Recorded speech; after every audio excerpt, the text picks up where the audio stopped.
Satoru Gojo e o espírito absoluto de Hegel. Se liga que na história de Jujutsu Kaisen, quando eles apresentam o personagem de Satoru Gojo, tem uma referência ao seu nascimento, dizendo que simplesmente por nascer, o Gojo afetou todo o equilíbrio e a continuidade da história do mundo.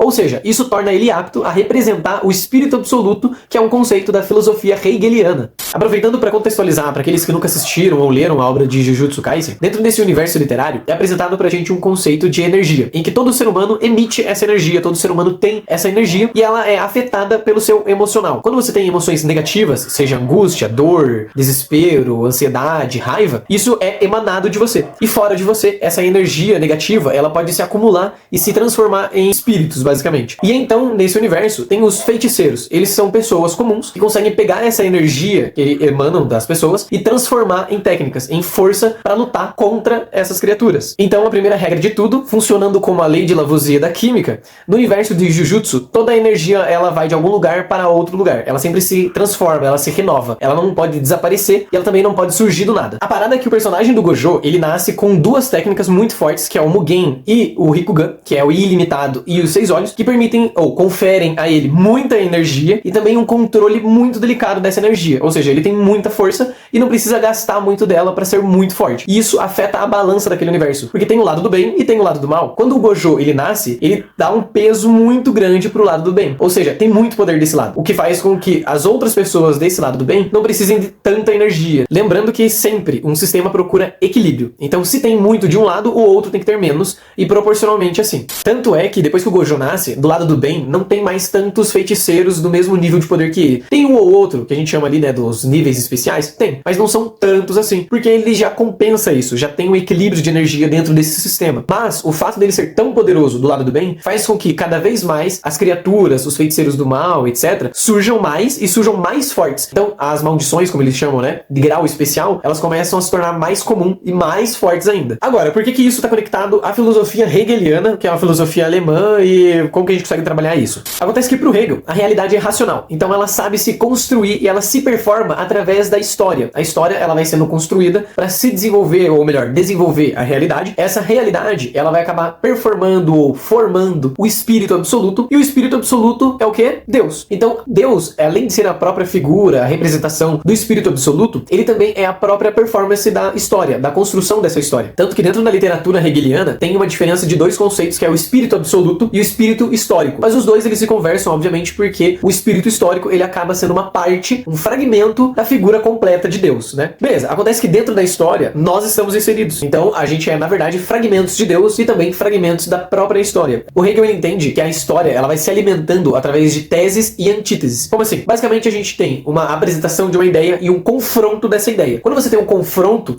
você vai fornecer uma nova ideia. Essa nova ideia vai ser confrontada por outra e assim por diante. Então, é tese, antítese e por aí vai. Isso vai alimentar a história. É assim que a história vai ser alimentada. O Hegel, inclusive, ele faz uma referência a isso pela relação dos senhores e escravos. Uma tese e uma antítese. Porém, para ele, tem um final para isso. Como a gente está indo em direção a Deus, ou a gente está performando a figura de Deus e também a vontade de Deus e do Espírito Absoluto, a gente vai chegar em algum momento à síntese, porque é quando não vai ter mais esse confronto de ideias da tese e da antítese. Eu vou ter simplesmente a síntese, onde tudo vai se realizar. E a questão é que é tão importante que isso se realize, que vez ou outra, o Espírito Absoluto, a história, ela envia heróis históricos, ou heróis da história, como você preferir, para direcionar a história, para apontar ela ou levar ela para a direção correta, vamos dizer assim. Uma das figuras que o Hegel reconhece como um personagem histórico levado ou apresentado pelo Espírito Absoluto é o próprio Napoleão, que o Hegel, inclusive, ele fala de uma maneira bem toosa, assim, bem elogiosa, falando que quando ele viu Napoleão chegando, ele viu basicamente a história a cavalo. E aí eu quis apresentar essa parte da dialética hegeliana, que é isso que a gente chama da tese e antítese, essa construção da história, a gente chama de dialética hegeliana, tá? Eu quis apresentar ela para mostrar como que isso está ligado dentro de Jujutsu Kaisen com a figura do Satoru Gojo, porque ele é esse personagem histórico, esse herói histórico dentro da obra é o próprio personagem.